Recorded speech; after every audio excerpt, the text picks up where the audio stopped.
টানা ভারী বৃষ্টিপাত ও পাহাড়ি ঢলে রাঙামাটির বাঘাইহাট এলাকায় সড়কের নিচু অংশ তলিয়ে গেছে। ফলে পর্যটন এলাকা সাজেকের সঙ্গে বন্ধ হয়ে গেছে সড়ক যোগাযোগ। মঙ্গলবার থেকে সাজেক-খাগড়াছড়ি সড়কে যান চলাচল সম্পূর্ণরূপে বন্ধ রয়েছে।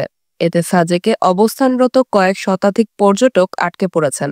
তবে বিকল্প ব্যবস্থা হিসেবে বাঁশের ভেলা ও নৌকার মাধ্যমে কিছু পর্যটককে পারাপার করা হচ্ছে।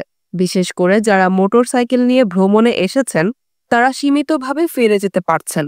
তবে ব্যক্তিগত গাড়ি নিয়ে আসা পর্যটকদের আপাতত সড়কে পানি না নামা পর্যন্ত অবস্থান করতে হচ্ছে সাজেকেই। বাঘাইছড়ি উপজেলা নির্বাহী অফিসার শিরিন সাংবাদিকদের বলেন, গতকাল মাচালং বাজার এলাকার সড়ক পানির নিচে তলিয়ে গিয়েছে। আজ নতুন করে বাঘাইহাট অংশও তলিয়ে গেছে। তবে আজ সকাল থেকে আবহাওয়া ভালো রয়েছে। বৃষ্টি না হলে কয়েক ঘন্টার মধ্যে পরিস্থিতি স্বাভাবিক হয়ে যেতে পারে। আটকে পড়া পর্যটকদের যাতে কোনো অসুবিধা না হয় সেজন্য সাজেক হোটেল মোটেল ব্যবসায়ী সমিতির সঙ্গে সমন্বয় করে সর্বোচ্চ সেবা নিশ্চিত করার চেষ্টা চলছে।